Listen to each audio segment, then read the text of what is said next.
దానవేంద్రుడు మహోద్దండమైన గదాదండాన్ని గిరగిర తిప్పి నరసింహుని కొట్టాడు.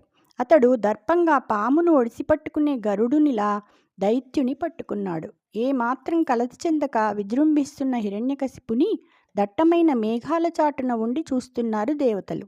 యుద్ధ నైపుణ్యాన్ని చూపదలిచి హిరణ్యకశిపుడు కత్తి డాలు చేతబట్టి భూమ్యాకాశాల మధ్యలో రకరకాలుగా లంఘనాలు చేస్తూ చిత్ర పరిభ్రమణాలతో భయంకరంగా అంతరిక్షంలో వేట డేగలా తిరుగుతుంటే నృసింహుడు సహించలేకపోయాడు.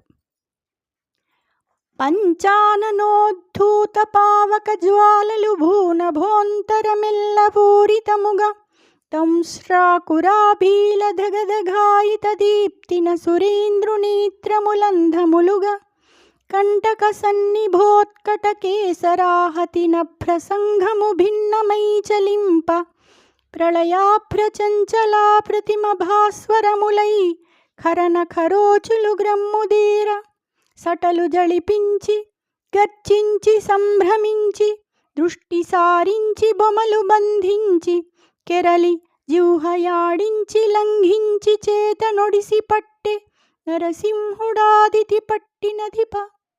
వెడల్పోయిన ముఖం నుండి రేగిన అగ్నిజ్వాలలు భూమ్యాకాశాల మధ్యలో అంతటా నిండిపోయాయి. కోరలు భయంకరంగా మెరుస్తుంటే ఆ మెరుపులకు దైత్యరాజు కన్నులు చీకట్లు కమ్మాయి. ముండ్ల వంటి ఉత్కటమైన కేసరాల తాకిడికి మేఘపంక్తులు చెల్లాచెదురైపోయాయి. ప్రళయకాలపు మేఘాలలోని తటిల్లతలకు దీటుగా ప్రకాశించే వాడి గోళ్ల కాంతులు కమ్ముకుని వచ్చాయి. నరసింహుడు జూలు విదిలించాడు, గర్జించాడు, ఆటోపం చూపాడు. చూపు సారించి కనుబొమలు ముడివేశాడు.